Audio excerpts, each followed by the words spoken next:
passwords, Matt? Almost. I think I have them already. They're all the same. I don't know about you guys, man. I mean, I have a million passwords. I use that one password app. I don't know if you've seen that. Yeah, I use LastPass. Same thing, basically. They're all the same. Yeah, totally. It's very Alan, good. by the way, we got your slides. So after David's presentation, we'll put them up for your case. Fantastic. It's a case I'm treating this week, in fact. Seems interesting. Seems interesting. I was curious by the some of those images. And for those of you joining here on Saturday morning, we're just getting underway soon. We're just loading everything up. It's always good to see folks. Message on the chat group. Tell us where you're from. We've got some folks from the UK. Some of your peeps from the UK, David, from London. Absolutely. Arkansas's here. Good to see as well. So keep the comments coming. We'll get started in just a few minutes. We have a cornea focus today, which is kind of nice. We've had a bit of glaucoma for a while. We got Brazil here. We got Alex from Elmont, New York. I don't know where Elmont, New York is. I don't know if you guys know where Elmont, New York is. Alex has been here for quite a few webinars, but I don't know. I'll have to look it up. Should be looking it up. And Curitiba, Brazil. Oh, and let me show the YouTube link if people want to know. It was on the flyer. I'll put it in the chat group. Alan, it looks like it's pretty sunny out there in North Carolina. Yeah, we had some rain in the night, but boy, it's absolutely a beautiful, beautiful morning. In fact, I wanted to do this outside, but all my cushions by the grill are all wet. I didn't want to sit in that, so I brought it back inside. Oh, that's too bad. Well, those of you who don't know, Alan has many talents, but I do know, Alan, that you're quite a grill master.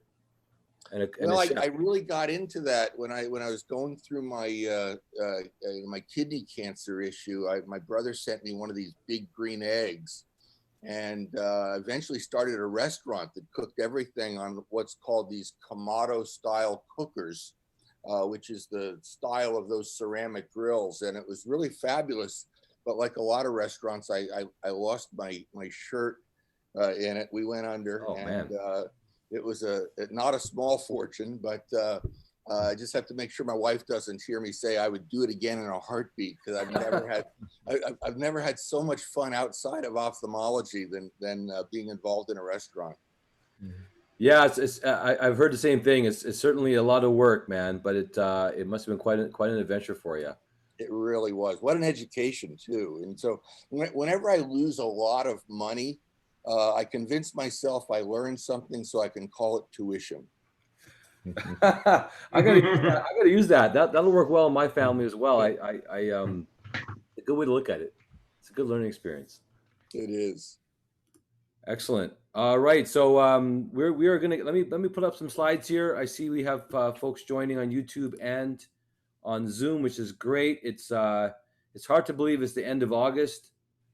Summer's, at least in North America, has come and has almost going. This is probably going to be our last warm weekend here up in Toronto, and until we start getting the fall here. So I appreciate those that are local joining us and those around the world. We'll share our screen here and just put up some slides to introduce our speakers and our panelists, which I'm very pleased to have with us. So yeah, welcome to another edition of Prism Eye Rounds. This is something that we have been doing particularly online since the start of the pandemic, which I hope for many of you is starting to wean and things are getting back to work.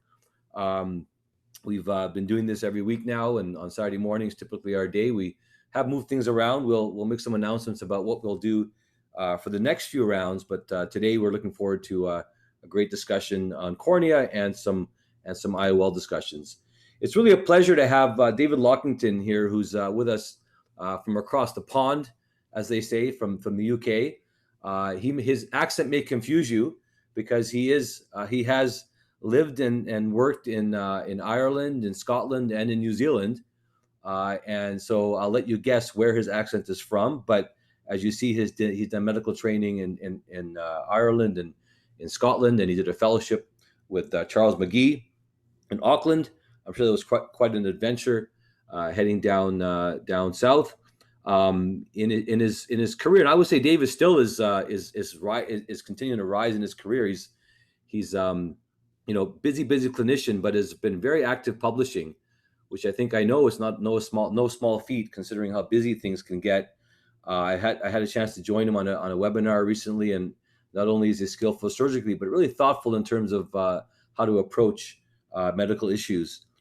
His focus is cataract and cornea, and certainly loves to teach, as I can see and hear from his lectures, and has been really an international presence, and has had many recognitions for that. So David, appreciate you being here. You're at the Tennant Institute of Ophthalmology in Glasgow, from the UK, and thanks for having me. Going on around him.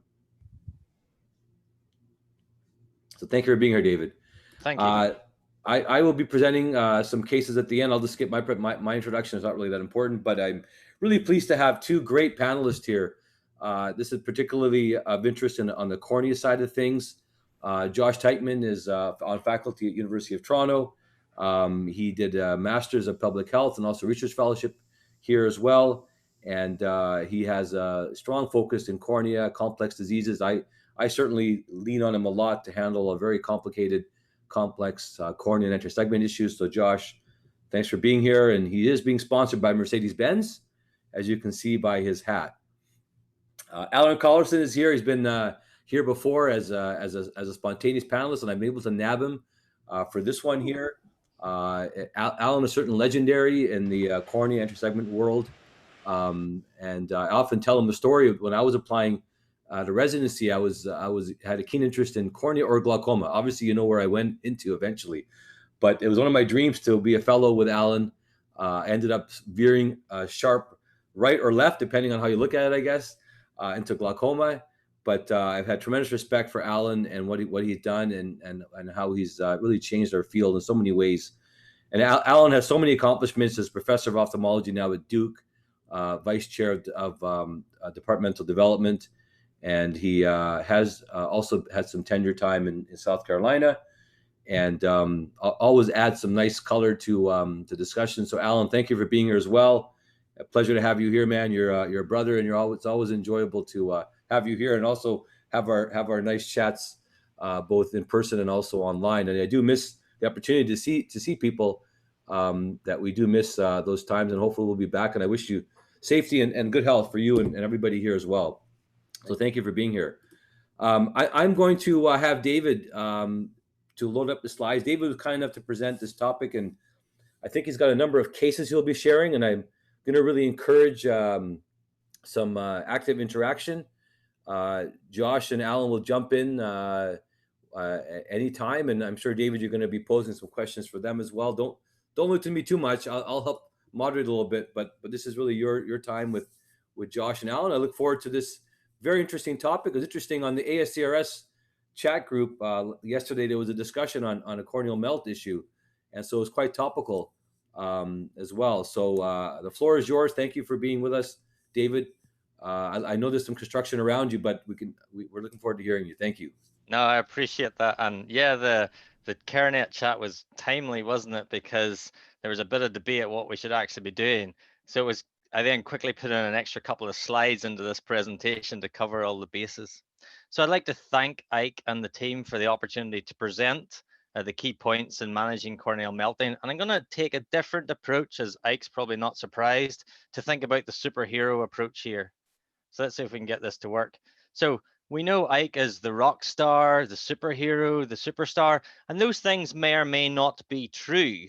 But I was taken by what happened at Easter time, whenever there was this wonderful webinar. And I've really appreciated these webinars, particularly the Prism ones, because they've been educational, they've been entertaining, they've been inclusive, and they've kept us focused. But this superhero surgeon saved the day, protect vision, protect eye. Those things are true, but I'm going to let you into a secret. Unlike the movies, these superheroes do not have magical powers. Okay? And this is my main point. We should not, mere mortals like us, should not hope to be a superhero. What those guys do on the previous slide, they have a plan. They know what weapons are available, and they do the simple things well. And then when things are complex, they still do the simple things well. And that's how you achieve excellence. So my message to you is don't try to be a superhero, hope something magic will happen to your patient. Know what to do and do it right. And so that's essentially the aim of what we're going to discuss today. Some common approaches to corneal melts and perforations. I'm going to use a range of short case examples to illustrate these points. And I'd like to acknowledge, as Ike mentioned, Charles McGee, who has supplied some of the illustrations for this talk, who I did my fellowship with. So, obvious heading number one, corneas should not melt. And slightly tongue-in-cheek, we did this little project seeing if there was a seasonal variability. Now that may reflect the Scottish summer, that it doesn't actually get hot enough here to allow the corneas to melt, but it does show that all year round, there are patients whose corneas are melting, and we need to get on top of it. So the first key message would be, take a good history, or as I ironically say to my trainees, take a proper history, which is just called a history. So why is the cornea melting? It is inflammation. And these are the 4 I's of corneal melting. Is it inflammation due to injury? Is it inflammation due to infection? Is it inflammation due to inflammation? Or is it iatrogenic? Have we caused it with our drops or other things we've done? And these pictures illustrate some of the issues we're going to discuss later. So that's the first basic key one, take a history. The second key is do an appropriate examination. Don't panic because these eyes look horrendous. The patient may not have reduced vision and they may not have a watery eye. Be suspicious of a pigment spot in the middle of an opacity and do the basic things well, which leads me on to Sedale's test. My trainees love taking local anesthetic drops, combining them with fluorescein drops because it means you only put 1 drop in the eye. That is the wrong thing to do in the Sedale's test because you want the patient's residual aqueous to dilute your concentrate fluorescein. So put the proper concentration of fluorescein on the eye to see if there is a leak. So it's simple things, it's basic. Do the history, do the examination. I'm going to come to Josh in a minute, but I'm going to wait till we've got a couple more of these points out of the way because this is the whole point of management in these cases. You're trying to preserve the globe and you're trying to identify and address the cause. The vision comes later, and don't mistake that. And education is important for the patients and the eye care providers. In the UK, there's the catchphrase, the advertising slogan, you should have gone to Specsavers. Well, as this picture shows, sometimes you shouldn't have gone to Specsavers because these patients should be dealt with by ophthalmologists. This is not for people to mess about with different steroid drops in the community as the corneas get thinner and thinner. These are our 3 major management options. And this seminar today is going to focus on the surgery, but you must remember the supportive, the basics, and the medical. Why is the medical so important? Because we know from this example of a chemical injury, when there's inflammation, the body tries to help. It recruits more inflammatory mediators, and then there's a friendly fire, which damages neighboring cells, impairs wound healing, and everything gets quite hot and starts to melt. And so this is my 3rd key. We need to treat the hot eye, because if you don't, the hole will not be fixed. It will continue to melt. And in my opinion, the thermostat is above the eye. It's not topical, it's systemic. So you need to get on board with systemic treatments to try to address these issues. So here's a case of rosacea keratitis with thinning. And I've given you your options on either side here, Josh. You'd maybe do some supportive things. You'd maybe do some medical things in this case. But what I'm going to do is be unfair to you and ask you to make a decision on this picture without showing you the other eye. So this guy's walked up to your casualty and his eye's a bit red. He's a bit of an opacity. It's a bit thin. What are you thinking? Yeah, definitely unfair, but I'm happy to throw it out there and then be shown the other eye and be completely wrong. But I'm just trying to figure out if there's an epithelial defect on that area of thinning. I'd say no. I'll say no. You'll see now? Okay. So I'm just going to say this is a hot eye in someone with rosacea, blepharitis, keratitis. And of course, you know, I would actually go with both the supportive. So I think like non-preserved lubricants here. I probably wouldn't jump to serum tears or contact lens right away. And I would actually jump to the other side and make sure that we've got some sort of maybe like a topical azithromycin or something that does both antibiotic prophylaxis and reduces MMPs, and then probably systemically need something like doxycycline as well. Now show me the other perf eye and how I need to add way more. Yeah, exactly. So the whole point is the eye is only as healthy as the lids they're in. And so you're absolutely right. But this was the other eye. And this is, we rocked up with this. So the point is, as you quite rightly said, you're going to have to go bigger. You're going to need to combine some of this stuff. But if you only focus on fixing that hole because you're on fellowship and you need to get the grafts under your belt and you want to do some transplants, the patient's not going to thank you down the line, because the melting process isn't addressed if you just debulk a hole and put a piece of tissue in.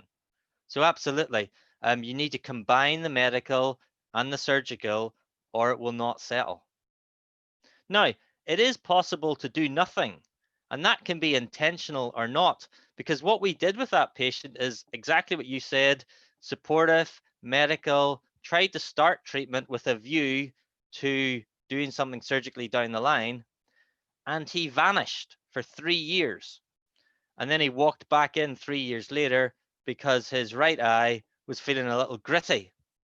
Now you can see that the eye has tried to heal itself. I don't know if you could call this a leucoma, but compliance is a big issue in these patients. And you want to make sure when you put them on treatment, either topically or systemically, they're going to adhere to the management schedule, or you're actually going to do harm. Some of these systemic drugs are poisons, so we need to make sure they're going to play the game, get their bloods checked, and those sorts of things. So sometimes doing nothing in this gentleman's situation hasn't actually changed his vision, but he probably has not had to engage with treatment, which could have caused him damage. So it's a salutary tale at the start. Something looks quite simple on one side, complex on the other side. But if the patient's not going to engage, we need to try to safety net their behavior. So this just reinforces what we're going to go through in terms of some of the surgical interventions, but reminding you that it all sits on the shoulders of the medical management. So those of you who are familiar with the Lego movie, here's your Craggle, your glue for the cornea. Corneal glue is fantastic. Cyanoacrylate glue is the preferred one, and it can be definitive or it can be temporizing. It works if the hole is small. A good clinical point is to make sure the surface is dry and intact to allow it to stick. And I have never regretted bringing a patient to theatre in order to do this properly. Yes, it can be done at the slit lamp, and there are two main techniques. You can either directly apply it, or you can put it on a plastic disc to bridge the gap. But often the problem is you end up with far too much glue, as this illustration shows. And so my tip for you would be, use an insulin needle, stab your glue bottle and withdraw what you need, flick off the glue. So what you have is a tiny bit of glue within the bevel, and just place that bevel on the eye. Don't push anything on, just place it on. You can always top it up, but it's hard to remove a lot of glue, and you can get a very nice, neat finish like this. So that's direct glue application. And to illustrate that with a case, here's a 14-year-old girl who had a non-epithelial defect for 3 months and was treated with a multitude of drops somewhere else, and then got sent to me with a collapsed anterior chamber. Now, remember my first punchline: corneas just don't melt, and they certainly shouldn't be melting in a 14-year-old girl. So we did all the tests and we did the glue, and things were stable. Now I've got two questions, and I'm going to bring Josh in again here. First of all, what are you going to do in this situation when the glue is on? And second of all, what sort of tests would you have done in a 14-year-old girl? So I'm going to bring in Alan too. I want to make sure Alan, Okay, Alan, sorry, Josh, Alan. will and feel free to be unfair to Alan. I'd love to be unfair to Alan. So Okay. so pick on Alan here as well. But Alan and Josh, some tough situations here. What are your thoughts? Sure. Maybe I'll start, and then Alan can add because he has a lot more experience than me, so he can fill in all the gaps I missed. But I think you're right. So I think there are two things when it comes to tests. There's the clinical test, and then there's the other test. So the clinical test, just to throw them in there because I think we don't do this enough, is checking sensation and things like that before, like checking sensation, checking that there's no lag ophthalmos, checking the bells is okay, that there's no exposure. Those are things that I think are often missed because we run in, they've already had drops by the technician or something like that. So just the simple test at the slit lamp. And then for testing, there's so many that I actually have a cut and paste on my EMR that I just type in $SCL, like scleritis, and it pre-populates. And I do a CBC, BUN creatinine, uric acid, calcium ACE, ESR, CRP, RF, ANA, ENA. I'm reading these, by the way. Obviously, I haven't memorized those. ANCA, well, I actually have, but ANCA, HLA. And then I do urinalysis and chest x-ray. And then I usually test for Lyme, syphilis, and sometimes HIV, HBV, and HCV as well. That's kind of my routine panel. But I should also mention, and this is, again, just clinically, although I would run those for everyone, to me, a central melt and a peripheral melt are very different because the peripheral melts, you're almost always thinking this is going to be, this is possibly a vasculitis coming from the sclera. Central melt, I'm always wondering if it's neurotrophic or exposure. So just to throw that out there as well, because I see this is a central melt. That's excellent, Josh. Very comprehensive. I'll just mention that when you see vessels in the cornea, it's different than when you see new vessels in the retina. If you play word association with regard to vessels in the retina, you think, right away you think ischemia. It's not the same in the cornea.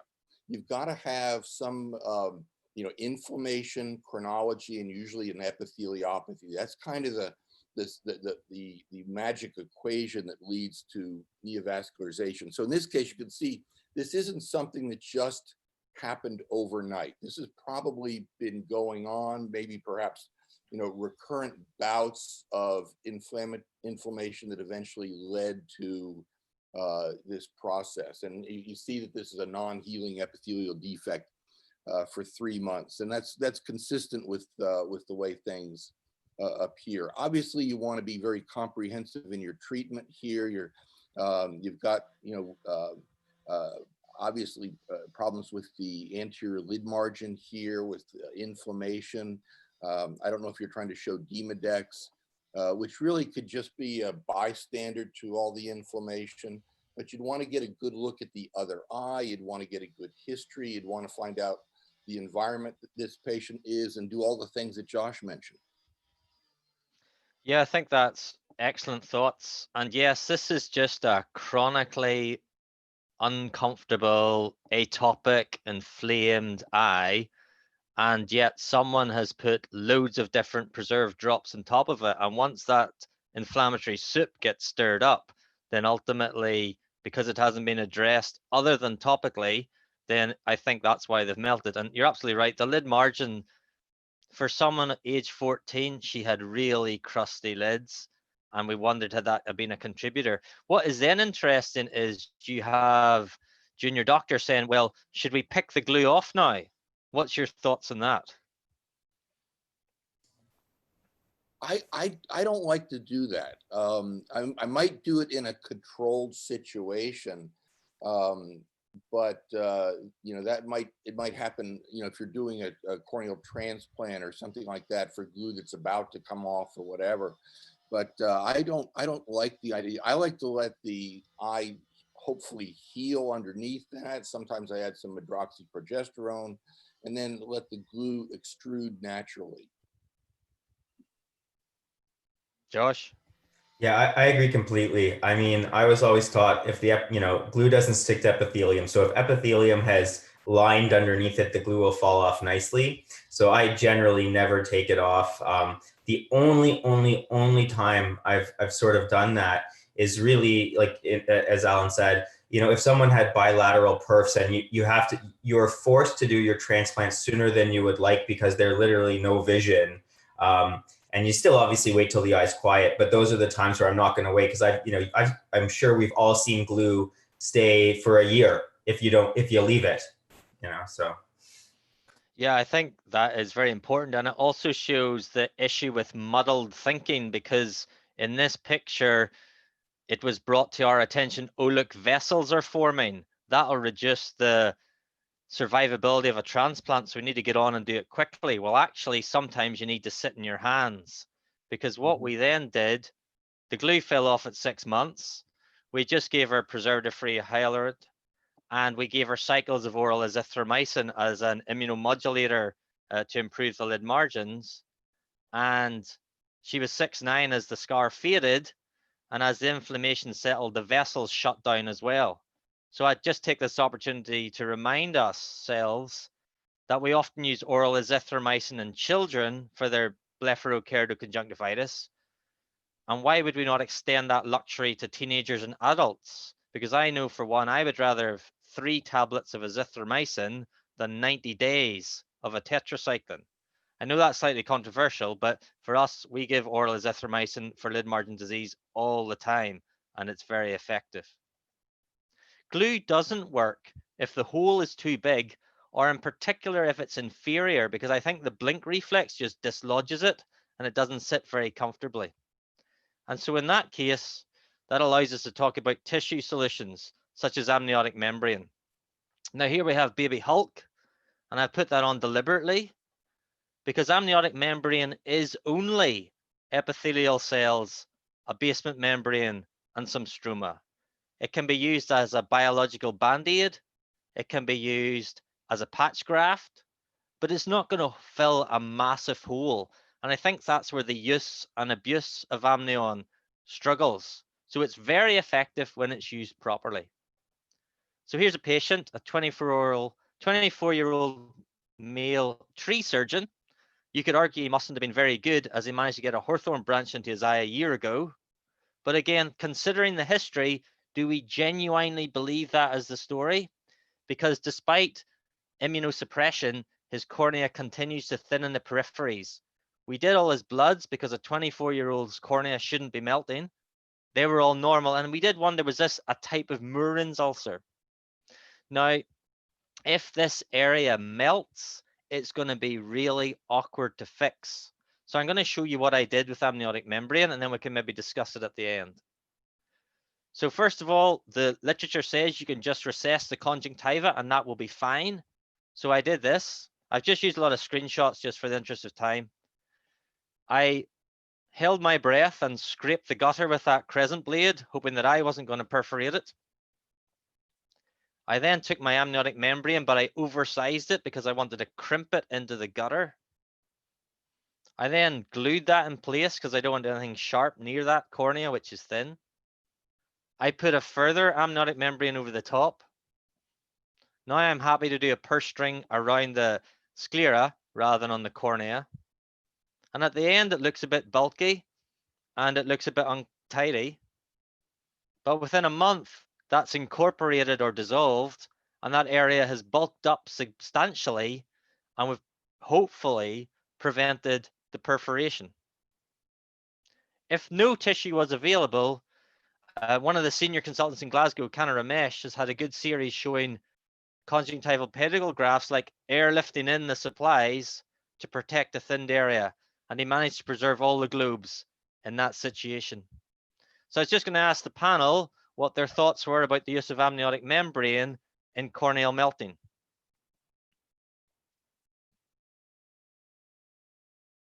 I don't have a lot of personal experience using amniotic membrane in this setting, and a lot of the times when, you know, by the time I see them, they've got a flat chamber, they've got, you know, they need something more than that, so we need to do you know, some type of graft procedure. But then adding amniotic membrane on top of that's always a good idea, I think. Yeah, I'd agree. Totally. I think that you know, there's two situations. There's situations where you have melting from blood vessels, and you know, what you don't want to do is bring in more blood vessels, and that's why we conj, recess, or resect to bring them back. And that's where I think amniotic membrane works very well. And then there's the opposite, where you have melting from ischemia, say in a chemical injury, and that's where you want to bring in blood vessels. So if your conj is ischemic, that's when you do your posterior Tenon's flap or something like that. So you just want to figure out which one it is. The ones you're presenting obviously are all so far the inflammatory melting. Yeah, I think the problem with Amnion is now it's commercially available, and that will influence why and when you use it. So I think if you can decide beforehand, I'm going to use Amnion for this purpose, as you have just described, then it will do what it says in the tin. Whereas if you just put it on, then you shouldn't be surprised that it didn't work because you didn't really know what you wanted it to do. So that's a valuable lesson. This actually allows me to bring up the point of my third point, use objective imaging.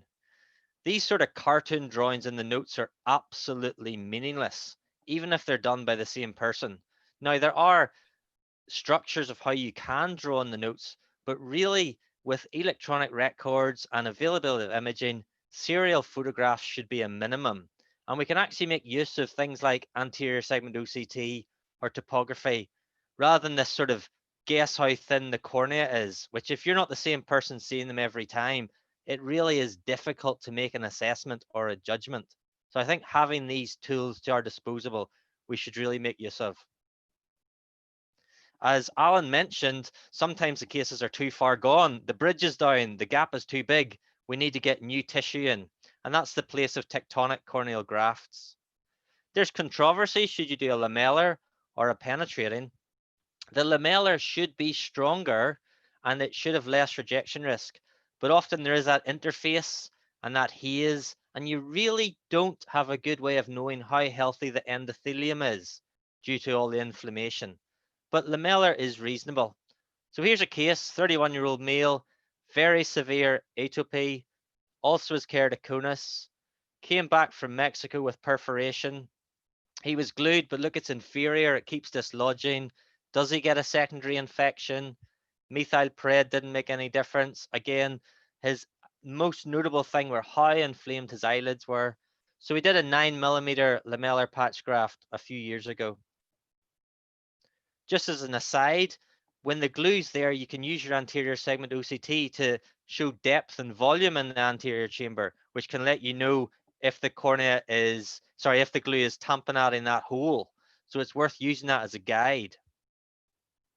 So in this case, he's got iris plugging the wound once we've moved the glue. I would make use of that. If you keep pushing that iris back into the eye, it's just going to keep coming back out. So leave that to the very end. This is where the handheld manual trephines are useful, because you can do it eccentrically, but you need to remember the stroma is sick. So it's always larger than you thought, than just the little hole. You can then manually dissect to get a sharp edge at the limbus. And then you can work around undermining on a lamellar dissection, aiming for that hole on both sides. So then you're left with a bed, and you can eccentrically punch your transplant tissue, match it to the contour, trim off at the limbus, and stitch it into place. And his vision with refraction was good. Obviously, he has a suture going through his visual axis, and whenever we took the stitches out, his vision improved dramatically. So, thoughts on lamellar versus full thickness transplants? Sure, I'll jump in.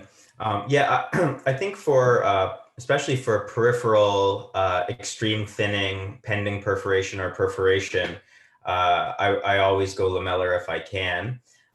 As you said, you know, you're not introducing Descemet's membrane and endothelium, which we know is probably the most immunogenic, antigenic part of the cornea. So you have a much lower chance of having a problem with rejection. The other thing is obviously you like to use like a partial thickness. So I love to use the cap of a DSEC.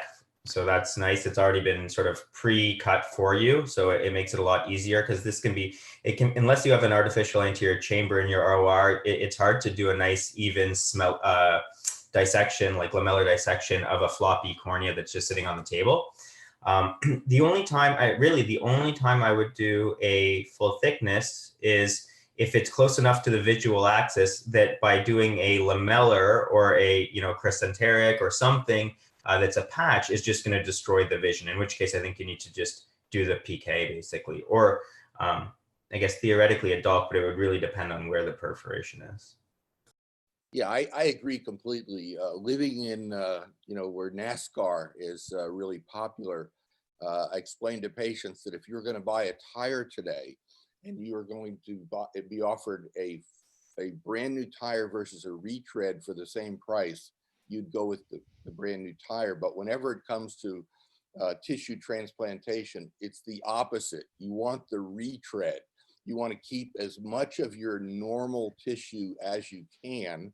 And so I agree, if unless there's really a concern about infection or necrosis in that deep bed, you want to keep as much of that deep bed as possible, primarily for structural and healing issues and just long-term issues. These are great points. Thank you very much. Hey, David, there's just a question that came up on the chat group. Are you doing these cases as a general or a block or topical, or what's your anesthesia for these? So for me, if it's a corneal transplant, I don't want any additional pressure from behind, so I'm doing them as general anesthetic on the emergency list. Corneal gluing, amniotic membrane are just being done topically. And what about you, Josh and Alan? What is your kind of preferred anesthesia approaches for these cases?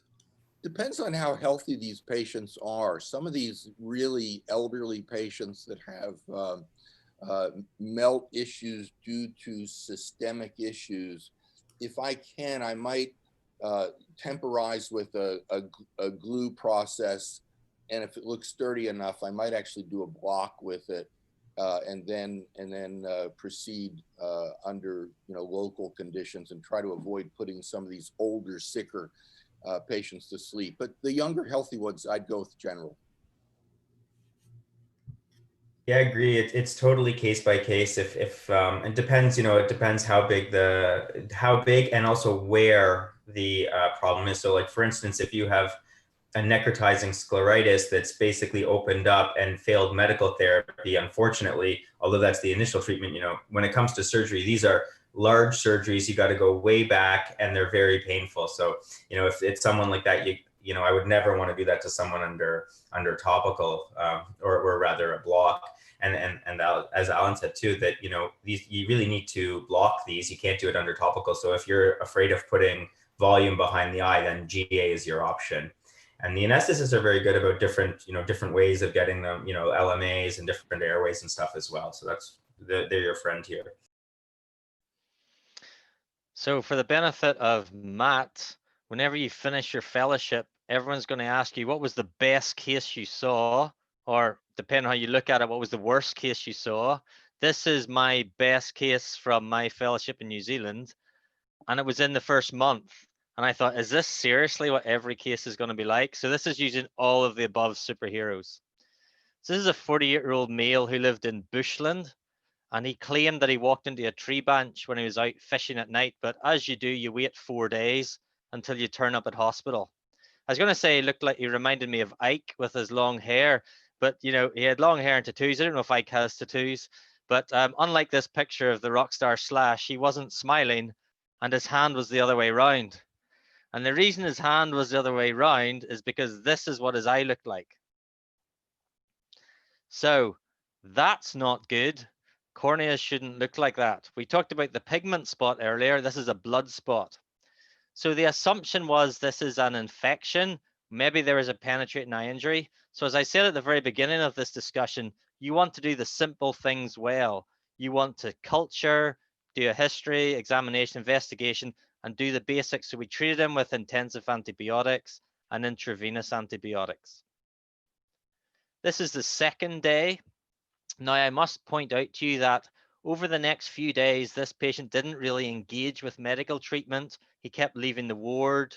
So, in the corneal textbooks where it says, if an ulcer is not treated appropriately, quickly, then things can get bad and worse. So this is a demonstration of an eye getting worse. This is day 4. This is not discharge. This is his stroma sloughing off. So he's still not really engaging with treatment despite the intensive drops. This is an abscess, if you like. We got his scrape results back. Now, I have not heard of half of these bugs, but if it's got the word corrodins in it, that doesn't sound very good to the cornea. So you can imagine this is a dirty eye, lots of infection, lots of inflammation, a real melting process.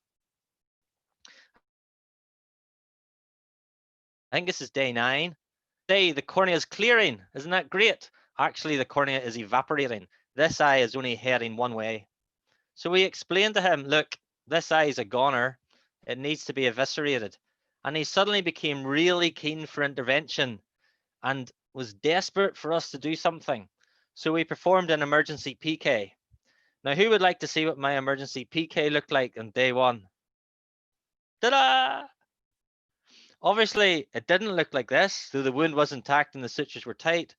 It actually looked like this, a really hot eye with hyphema and cataract and heat. And over the next week, this started to happen, which is very depressing for the corneal fellow, as you think, is my suturing that bad that they are all coming loose and irises coming out around my wound? What's actually happening here? There's still melting going on at the limbus. The graft has not got on top of it. So he was systemically treated. We tried to resuture, and you can see there's additional sutures in about the 2 o'clock position there. That was just cheese wiring through. This case was not, we were not on top of the inflammation. So we had a big chat with him. There's a lot of infection about, which we've debulked. This is a lot of inflammation. We really don't think this eye is going to survive. And he said, is there anything left you could do to try to save my eye? And being on corneal fellowship, you think, yeah, of course there is. There's always stuff we can do to save your eye. So we did a corneal scleral graft at day 27. Now, Ike, you need to pay attention here because there's some glaucoma stuff coming up. So what you do is you get the corneal scleral graft tissue from the eye bank. You measure its diameter and you do a partial thickness scleral tunnel, if you like. We then lift off the old transplant and we took out the cataract. Having removed the cataract, you can then cut off that scleral skirt. So like here, see picture 8. If any of your glaucoma fellows are struggling with gonioscopy, this is a technique to see the angle. It's a once per eye opportunity, but I'm just giving you that one for free. We could call it Biggs. And then, of course, you just hide all your work by putting the corneal scleral transplant on top and suture it up. Now, that guy was going to lose his eye. He's aphakic. He was able to go home with 660 vision. There's obviously going to be glaucoma issues, aphakic issues, immunosuppression issues, compliance issues, but you do have this in your toolkit, which is possible. Now, what happened in the long term?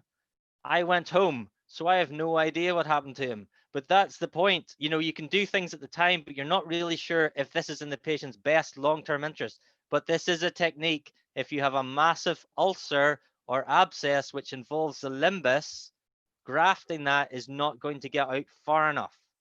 So I wonder if Alan or Josh has had any experience with corneal scleral grafts like that. I do actually. In fact, back in about 1990, there was a paper that treated epithelial downgrowth with this technique. And it was performed on 4 patients that were reported successful. Unfortunately, they, people adopted it like me.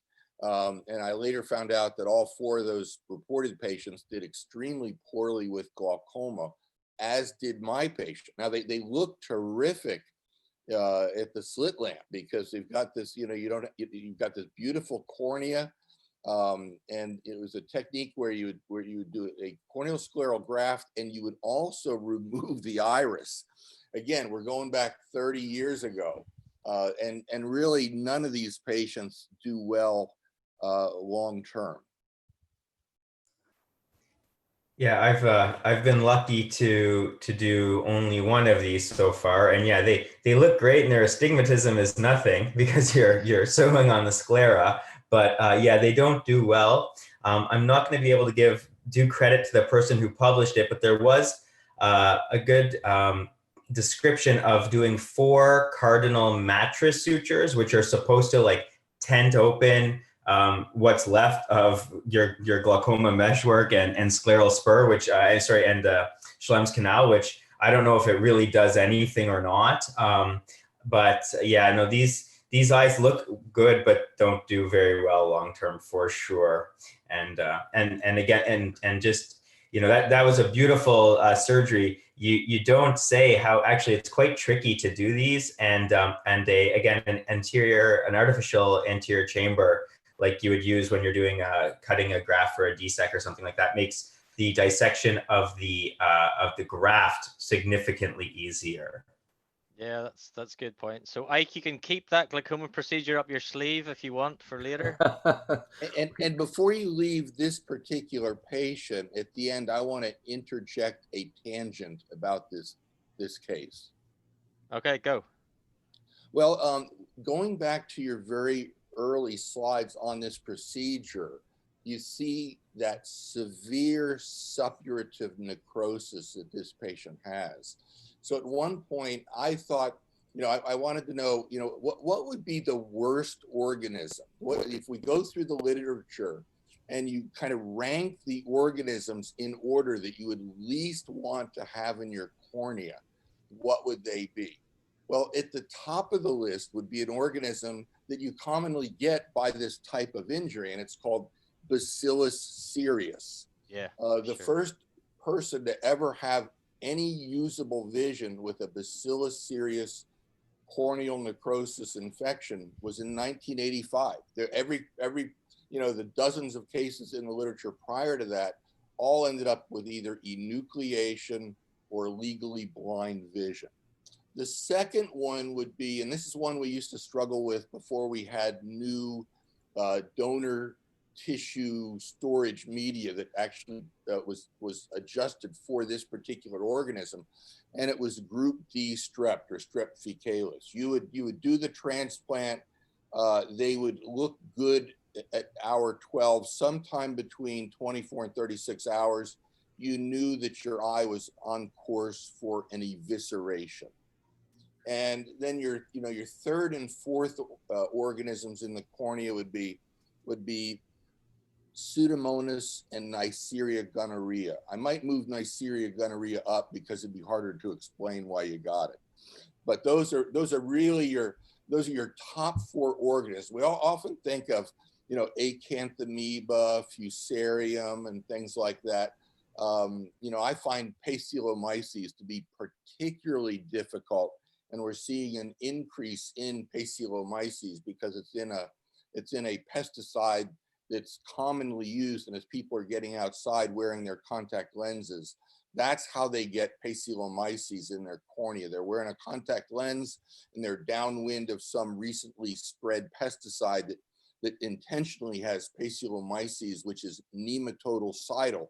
It's called non-pathogenic to humans unless it gets in the eye of a patient wearing a contact lens in the cornea. So you know, I like to keep that in mind, because when I see somebody that looks like that, and I want to know what that organism is and how treatable it's going to be long term. I know that if it's in that group D strep faecalis, or it's Bacillus cereus, that eye is probably lost.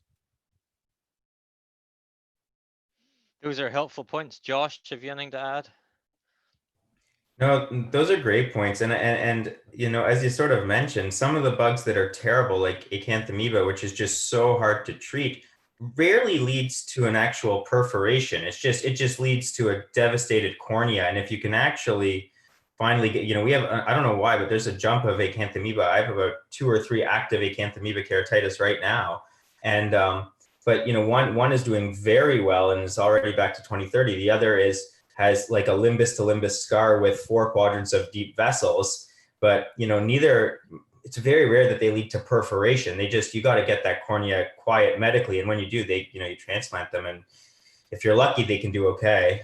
They're high risk with all the vessels and stuff, but like you said, there's a different group of really bad melters that you mentioned, sort of.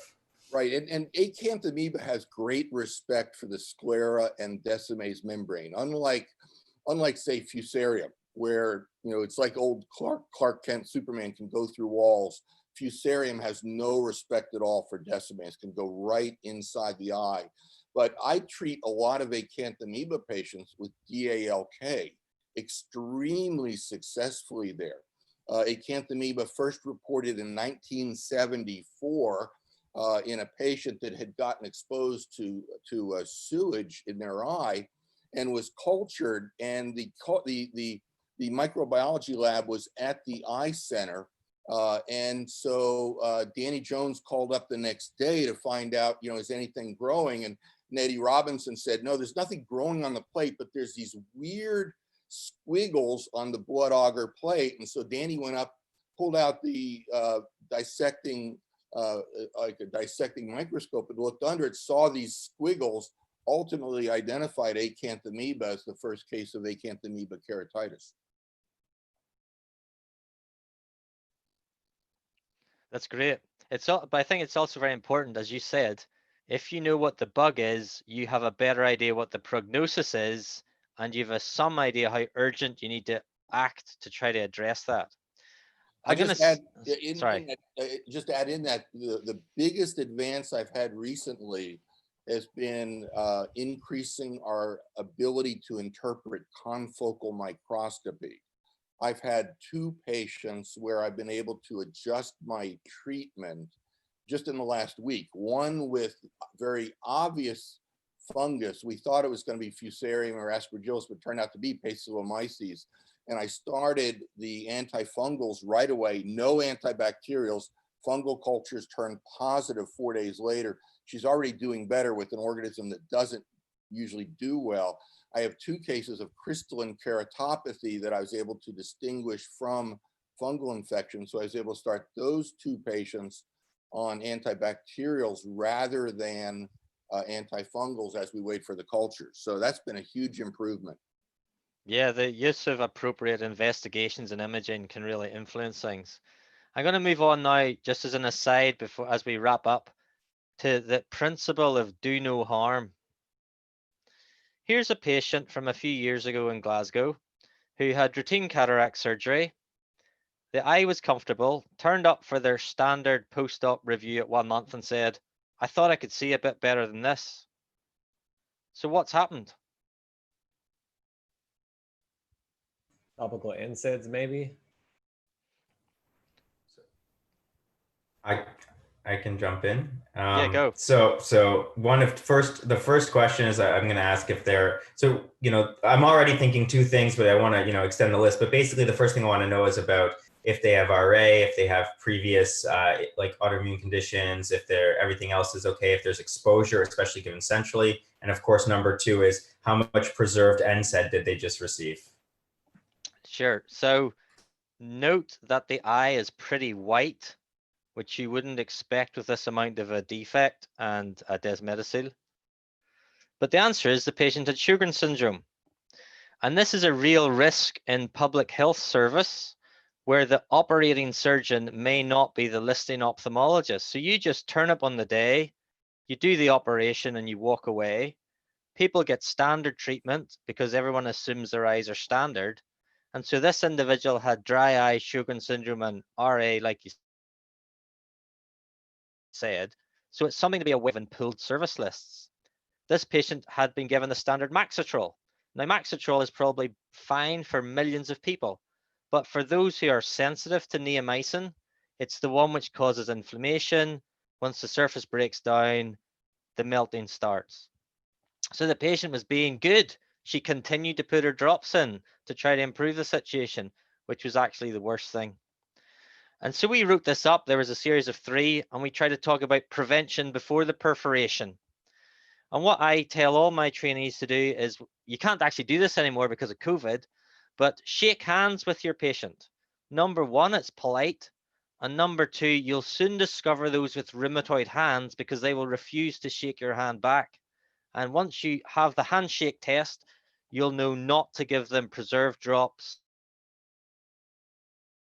certainly neon-based drops, and you'll see them sooner, more often, and with preserve-free medications. So something to be aware of. We don't want to see the perforations. We want to prevent them before they even happen. I don't know if you're aware of that handshake thing. Certainly Josh has mentioned the rheumatoid patients. We need to know our patients we operate on. I don't know if you guys are ever put in a situation to operate on patients who you've never seen before. I had so many rheumatoid patients that I got in the habit of giving a very light handshake. And then one elderly man said to me, "Shake like a man," because I got in the habit of giving these very light handshakes to these elderly women. But one of the most important things I want to pass on in terms of the mismanagement of these types of patients that have epitheliopathy, epithelial defects after cataract surgery is the thinking that, oh, you know, they had their trauma of surgery and they're on steroids now.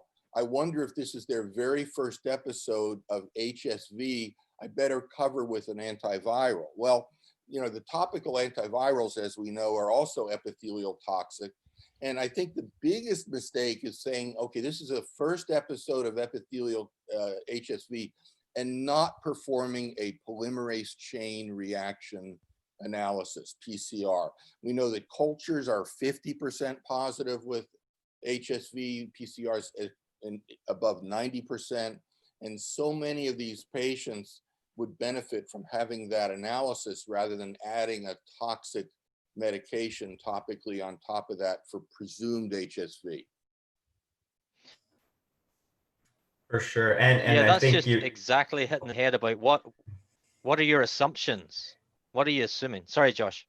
No. I'm really just agreeing with everyone and saying, and you know, this is again a case where just checking sensation in both eyes may be helpful. And then also, you know, well, so first of all, we don't have topical acyclovir, we don't have topical ganciclovir, and Viroptic, which I've never liked, is on back order. But even before that, I mean, I've always been in the habit of using Valtrex more than anything else, and it's just such a, you know, I heard a saying, and I don't know who said it, so I can't give them credit, but acyclovir is one of the safest 5 drugs in medicine, and we don't know what the other 4 are. So I've always thought oral acyclovir or valcyclovir usually now is just such an easy way if you really think there's HSV, or if there is HSV, to treat it. But this case brings up a good point about, you know, if you go back to, you don't need to go back with the slides, but if you think back to the previous, when you have either a bad infection and you're trying to, a bad inflammation and you're trying to prevent infection, so like a bad PUK or Murins, or when you have a really bad infection, it brings up in North America, the issue with antibiotics, because I would say our best broad spectrum antibiotic is going to be Vigamox or topical moxifloxacin, which is non-preserved if you have the branded or the proper generic. But you know, there have been some reports, and I know Minas Carino really likes to talk about how it can predispose to melting. And so if you're not using Vigamox, then you are, I think, at least in Canada, I'm almost certain there are no other non-preserved antibiotics. And we know that compounding, you know, the compounded antibiotics are often very toxic. So I'm always wondering, you know, which antibiotic should I use here for prophylaxis in a melting eye? And I just wonder if anyone am I overthinking this? Is anyone else I usually just use Vigamox, but I'm just wondering if anyone else has a thought. Erythromycin ointment's nice because it's an ointment, but still not very broad spectrum. Alan? I'm not a big fan of using a lot of antibiotic prophylaxis. In fact, we had an M&M conference at Duke because one of the attendings felt that they put a Band-Aid contact lens in a patient and forgot to use the prophylactic antibiotic in the patient. And they came back with an infection. Well, that has the highest risk of infection, even higher than extended wear contact lenses. But there really is no data to support the use of antibiotic prophylaxis. So I call it kind of, you're treating the chart in the, you know, in the era of litigation. You know, I might use, you know, the Band-Aid contact lens is going to make a antibiotic even more toxic because it acts as kind of a reservoir. So I might put something on like Vigamox twice a day, something like that. In the old days, you'd say, well, don't you worry about risking creating, resistant organisms by not treating it, enough. And there's no evidence of that really either in the eye. So, once or twice a day, treat the chart, sleep at night, and be less worrisome about creating problems for the epithelium. Yeah, I think you're trying to treat the inflammation as opposed to the potential infection. I'm going to blow the Americans' mind and say we would use preservative-free chloramphenicol, but let's not get into that debate right now. That's what Minas told me when I asked him, and I said, well, that doesn't really work for me. Yeah, we've published in that. Let me wrap this up. So in summary, cornea. Before you go there, just a couple quick questions about, it came up about your approach to phacosurgery in a patient with rheumatoid arthritis. Do you change anything? Do you omit anything? There was a question about using intraoperative IV steroids. I know it's a big question because RA patients can be, asymptomatic to have, previous surface issues and corneal issues, but any general tips on when a patient has RA and they're having cataract surgery, what things that you would change or not? I don't think I would change very much during the operation, but certainly before the operation, you want to make sure your biometry is as accurate as possible. So I want them in the habit of using lubrication. I want to make sure they can actually use the drops, or they have a family member who can deliver the drops. And there's a whole talk about compliance aids and can the rheumatoid hand actually cope with a compliance aid. But my point is, post-operatively, we would always give intracameral antibiotic anyway. I would also probably give a subconj steroid at the end to try to get as much treatment on as possible. But in my practice, I would be giving them preservative-free steroid and preservative-free chloramphenicol. I would not be giving them any non-steroidal, and I'd be seeing them within 10 days and then in 3 weeks to try to make sure that I can get them off those drops, but maintaining their lubricant to try to minimize the toxicity which I'm creating.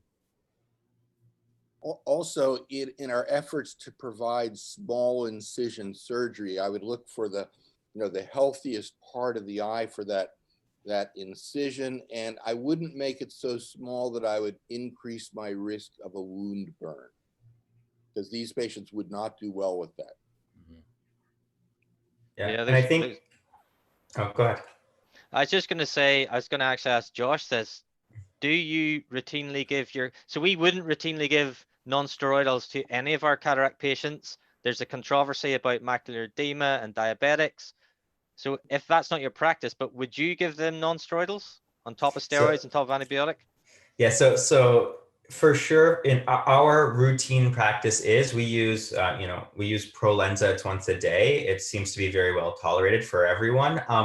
So I mean, the short answer is it depends. And the long answer is, and you sort of touched on it. So if you have good biometry, you've pretty much told me they don't have punctate epithelial erosions. Their eye is controlled. So the long answer is I would control them before I would take them to the OR. And the patients hate you because you keep telling them, okay, this isn't working. We're going to hit you with a pulse of steroids. We're going to add restasis. We'll see you in 2 more months. We're going to add punctal plugs.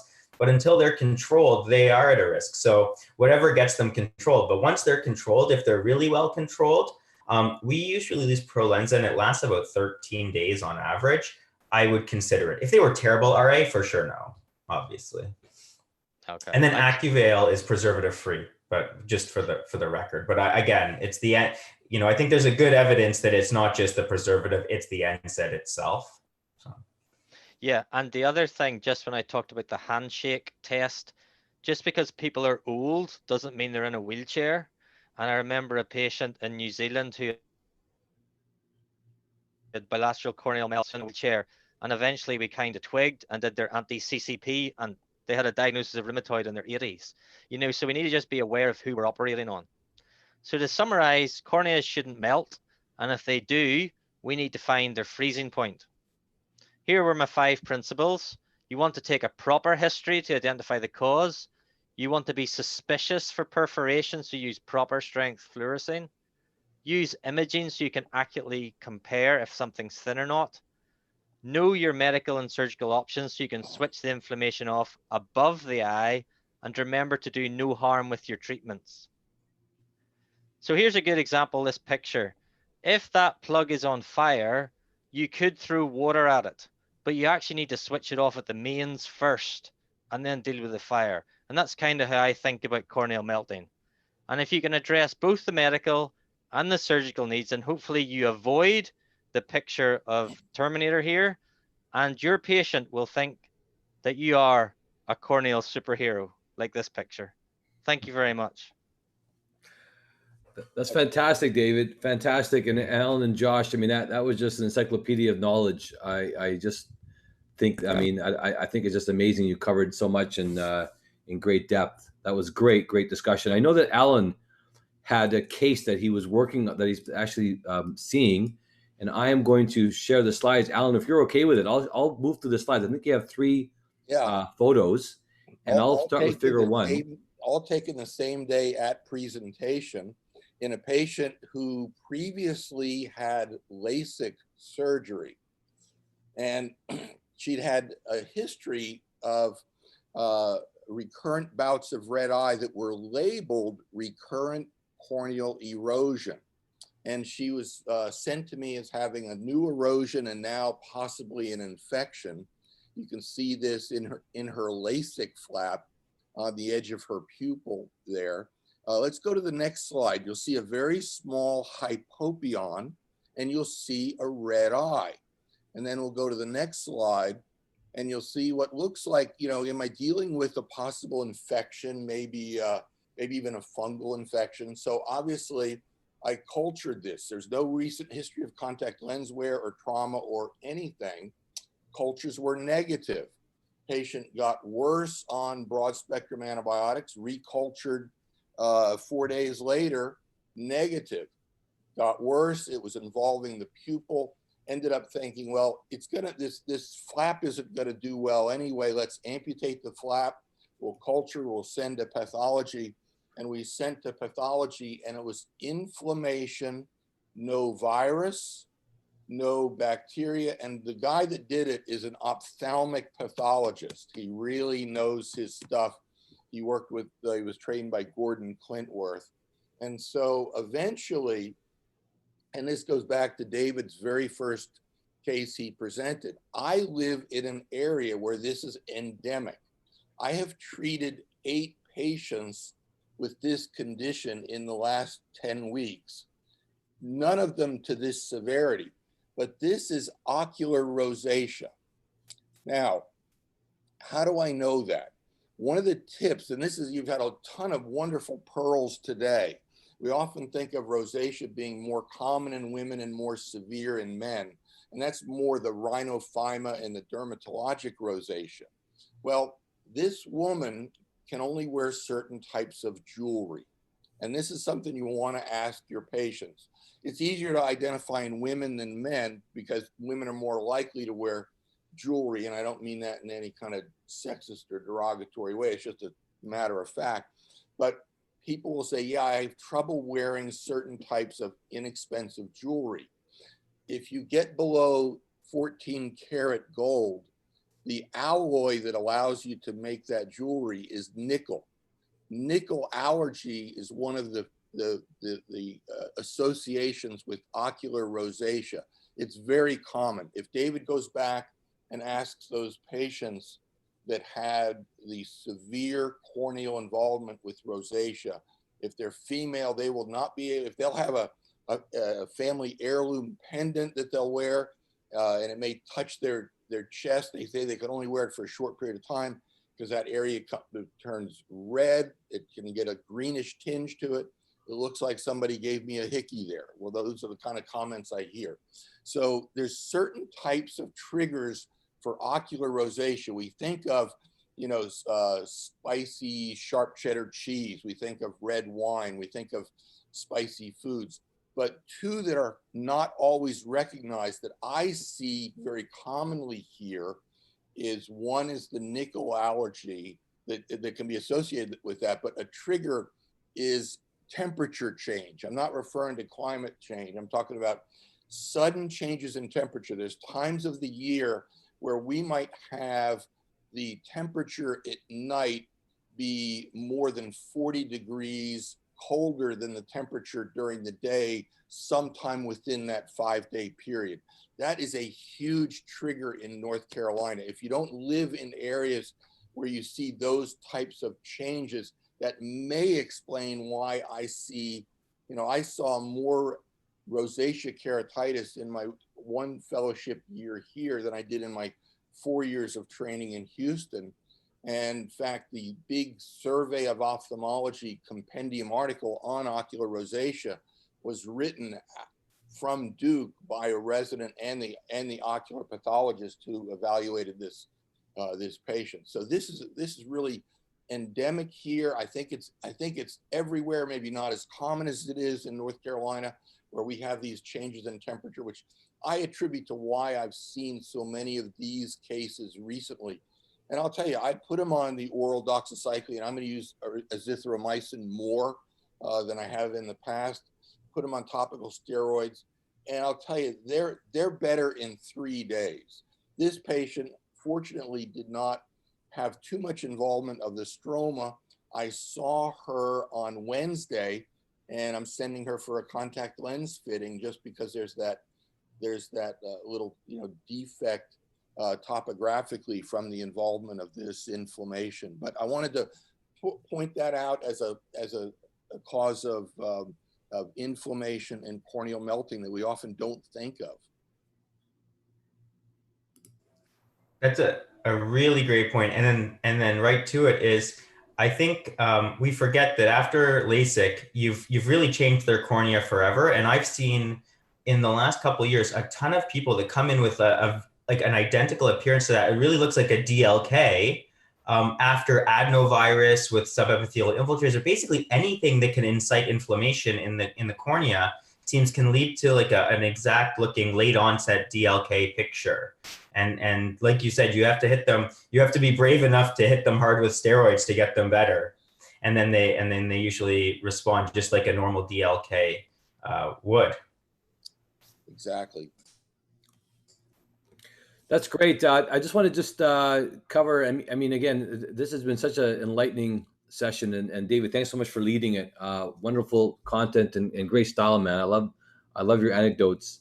And Alan, of course, and Josh continue to add to that as well. There was a question that came up, which is an interesting one, which I've heard of before, which is basically managing IOP in patients with impending perforations or preventing desmetoseals. The question is basically saying, should one aggressively treat to lower pressure to reduce that risk of perforation? And I have my own thoughts, but I'm curious what you think. Do you specifically look at that? Do you think that it's helpful to prevent these things from happening? What are people's thoughts on this issue in IOP? That's been looked at in terms of Fuchs patients in the past. Can you delay a cornea transplant in somebody by intentionally taking a normal pressure and further lowering it to reduce the likelihood of edema? And it turns out it really is not helpful, and only helpful if you're taking an abnormally high pressure and bringing it down into the normal range, but not helpful in, say, taking a patient that has a pressure of 14 or 15 and trying to get it down to 10. It doesn't seem to do anything for the cornea. And so I don't know, and on top of that, you'd be adding something that is potentially, epithelial toxic, as many glaucoma drops are. And I would worry that you would take an unhealthy cornea and just make matters worse in the process. So I would not be inclined to intentionally take a normal pressure and give glaucoma drops to make it even lower. The only thing I would add to that in agreement is I'd be more concerned about how the junior doctors are so fixated on getting that pressure that they actually mechanically damage the eye. It's not really a game changer at that point. So less is more, I think, in that circumstance. I think that makes sense, and I agree with that. I think, yeah, unless the pressure is very high, I don't really know the value of putting people on aqueous suppression and even oral acetazolamide, which would be probably what you would use if they had a high pressure to avoid topical drops. But for normal tensive eyes, I think you're right. I don't think it really plays a role from, if I can add in my IOP sense, just to add to the conversation. So that was really great. I think that's an enlightening session. I know I'm gonna get those that couldn't attend, some of our residents, recommend them to watch this. I think it's really a great discussion on managing these difficult cases and the principles behind them. And again, thanks to Josh and Alan. I have prepared a couple of cases that I'm just going to share. The second topic here was on IOL complications. I'll share one case, maybe another if we have time, and certainly happy to have David, Josh's, and Alan's input on this in terms of managing some of these unique cases. IOL complications are always unique in their own way. There's no real one answer for all these cases. Each of them need to be managed on their own. And really, a lot of this will depend on what type of lens the patient has in terms of how you manage these cases. So I'm going to share this case here. This was referred to me, and I have the actual note from the referring doctor. In a patient who was urgently referred, a young woman for right loss of vision acutely with an IOL dislocation. The patient had a history of intraocular foreign body, a BB gun injury.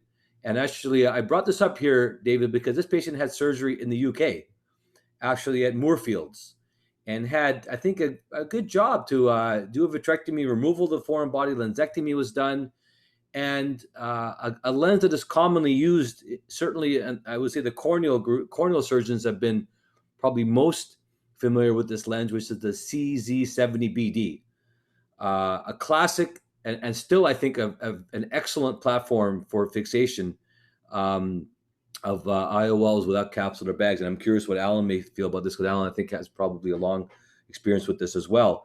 Patient had done well. They actually dislocated 10 years after their initial surgery, and then was in India. And in India, the patient had it resutured. And that's basically the history that we have. The left eye is basically essentially untouched and fairly unremarkable. And the diagram here you see written here is actually pretty similar to what the presentation was.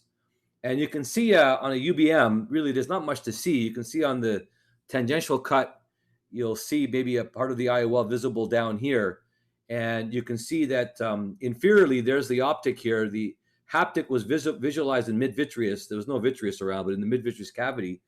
And there was perhaps maybe still a suture attached, although one couldn't see it, with the CZ70BD. And again, for those that aren't familiar, it's a 7mm optic with diameter, and Alan, maybe correct me if I'm wrong, I think it's about a 14mm length, 13.5 or 14. It's a big lens. Alan, do you happen to know the detail on that CZ70BD?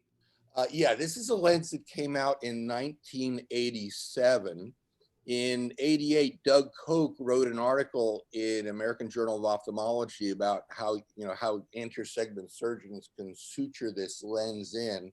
He later had to retract that article with an addendum saying that the lens was not officially FDA approved for this.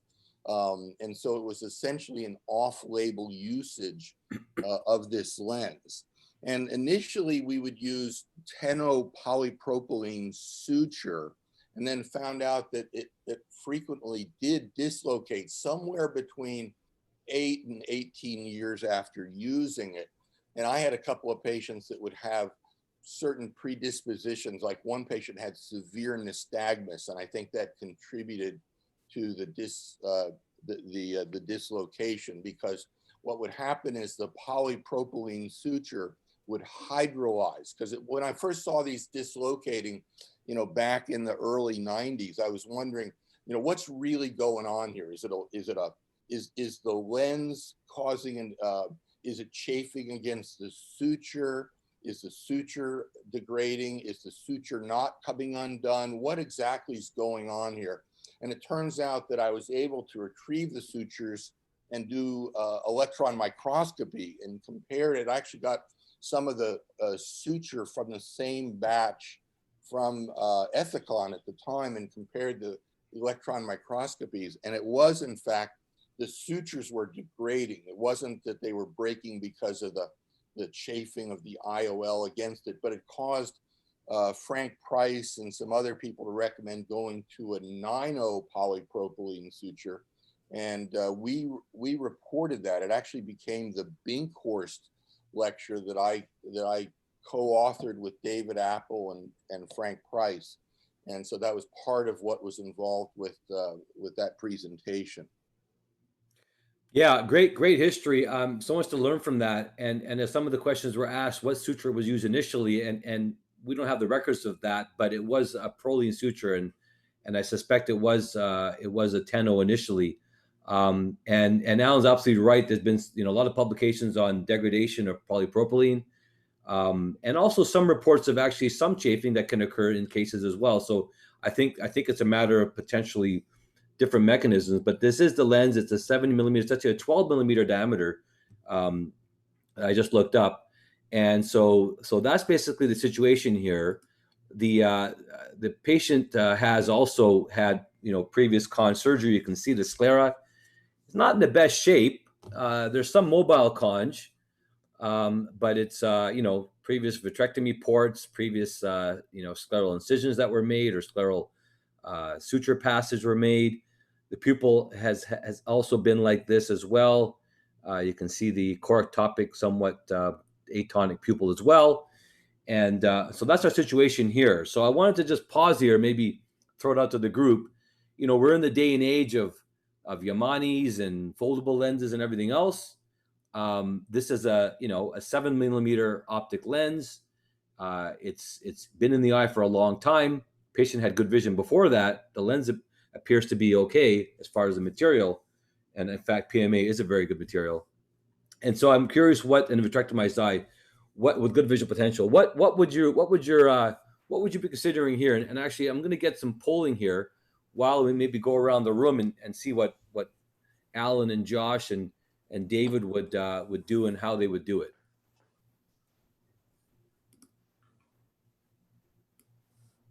All right, I can start, I guess. Oh, sorry, do you want to start? I was just going to make one comment, which is, this is a good example about why you need an examination bench in your room, because if you lie the patient down, you can see where that lens is actually going to sit whenever you try to do your procedure. And that can be very enlightening dependent on your VR skills. If it's much further back than you anticipate, that may influence your decision making. Absolutely, Val. Absolutely huge. And anytime I have a patient with sublux crystalline lenses or an IOL, we lay them back and look in there, because you may be surprised when you lay them back in the OR. You're like, whoa, that did not look that far back at the slit lamp. So you basically brought up a 2-hour talk. So just to summarize, I mean, again, I don't think there's a right answer. If you go onto Caranet, you'll see people argue about this type of thing for years. I can already guess what you've done, but just judging by the poll questions. But I think, there's a few things you got to think about. One is just looking at the eye, the conjunctiva in areas is probably epithelium. Like it's going to be very hard to create a proper porotomy in probably a lot of quadrants once you have it really scarred down, which may limit your ability to do any scleral suture fixation, regardless of suture type. Again, to be, depending on the suture, of course, just like you said, you got to assume if one suture broke, the other's probably going to as well. So I would actually think that you can't, tacking it down with one, and I think you said a 40-year-old is definitely not the way to go. Just for completeness, you would girth hitch this, not put it through the eyelet if you were using a type of Proliene, which I wouldn't. Gore-Tex is fantastic, but you need to have it under sclera. And that sclera looks like anytime you make an incision in it, it melts. And I've finally saw my first Gore-Tex not erosion. So that's humbled me with Gore-Tex. And I don't like suturing to the iris. I know you do. You love the artisan. I do not. I do think just to, you wonder if this is an eye that could have a Yamane or not. Like when you don't need the porotomy, which is very nice, but I do worry if the sclera melts around the haptic, that's not going to be anchored well. So I just wanted to kind of hit my thought process of what I would be thinking when I approach this case. And I'd love to hear what everyone else has to say. one of the problems that I see, particularly with this eye, is, and if this was a healthier eye in a young patient, I would be inclined to take it out and do a Yamane procedure. But this lens, it's going to require a generous 6+ millimeter incision to remove the lens in an eye that's really doesn't look, you know, I'd be inclined to try to fixate this lens if I possibly could as my first choice, because of the overall history of this eye, the scarring that you have. And I realize, you know, if you just put another, you know, 10-0 polypropylene suture in, you might just buy another 10 years, and then you're going to be dealing with a 50-year-old with a dislocated lens. And so I would probably try to look for the healthiest possible area I could. Try Gore-Tex, maybe you know, a generous 9-0 suture or so. But I would try, if I could, as my first choice, to fixate the existing lens, and if not, then would go with an exchange. David, any thoughts from you? My only comment would be, you said quite clearly everything was fine until the lens moved. So this isn't the same as an aphakic eye. What are we going to do? So everything's fine, it's just in the wrong position. So you think putting it back in the position would be a good first step. If you have to go so far as to take it out, then approach it like a brand new eye and think there's so many bad things going on here. I would be thinking about a retrofitted iris clip lens if I had to take it out and go back in for all the reasons the other guys have mentioned. Yeah, I mean, I think these are great points to mention here, and I think I'll just refer to the poll here. You can see that the audience was looking to the sclera, either exchanging for a new lens, which I presume is going to be predominantly a Yamane these days, or repositioning it with sutures. And I think that's the two most common ones. I you know, as Josh knows, I do like the artisan lens. Of course, my patients don't have bad corneas, so they generally tolerate them well, and I think they can go anterior or retro. I do like iris suturing IOLs, and I think this is one situation here where when you have the sclera that's not in great shape, or you want to save conjunctiva, as a glaucoma specialist, that the iris is actually a good platform. And I think it's got a bit of a bad name. It is technique dependent, no question, and there are eyes where we shouldn't do it, but I don't like to ignore the iris as one possible place. And then, of course, let's not forget, there's also ACIOLs, which I will say is my bias is a bit of an anti-ACIOL person, and particularly a young person. But if the patient was a lot older, I think one probably couldn't be faulted for putting an angle support ACIOL in if the cornea was healthy, as one option. And again, my bias saying this is that I don't like to do that, but that is something that could be considered. So let me just show you what we kind of were considering, what we did here. I'm going to optimize my screen share here. Hopefully you can see it okay here. Now, so a couple of things, and this patient, just to add more, and Josh knows about where this city is coming from Thunder Bay. And so we had to kind of manage this quickly and definitively. My primary plan was to try to resuture this. That was my first thought. I was a little bit unhappy looking at the sclera and the conj, and Josh is absolutely right. There's some areas of conjunctival monolayer, basically epithelium, over some areas, but I was able to move around the tissue and allow me to still feel I could at least advance some conjunctiva that was more posterior. You can see the eye. I'm doing this under topical anesthesia, so I can examine all quadrants nicely. But I did get some areas where I thought there was still some conjunctiva and sclera to work with. That's my first thought. And again, I don't know what I'm going to do yet, but one thing I will do is when we have these vitrectomized eyes, it can be murder trying to fixate IOLs in the eye or enclavate lenses or use a Yamane technique. And I highly, highly recommend the use of an infusion line. Now, it could be in the anterior chamber. Most anterior segment surgeons will be comfortable with anterior chamber, a limbo-based infusion line. It does interfere, however, with manipulation, and it does tend to push things back, including the iris.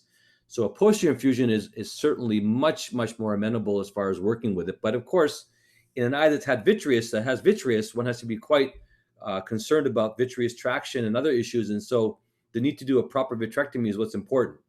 In this case, the patients had a full vitrectomy, which is a benefit here. And so either way, I would use a posterior infusion line. But if this was a patient with formed vitreous and has not had a vitrectomy, very important to manage that.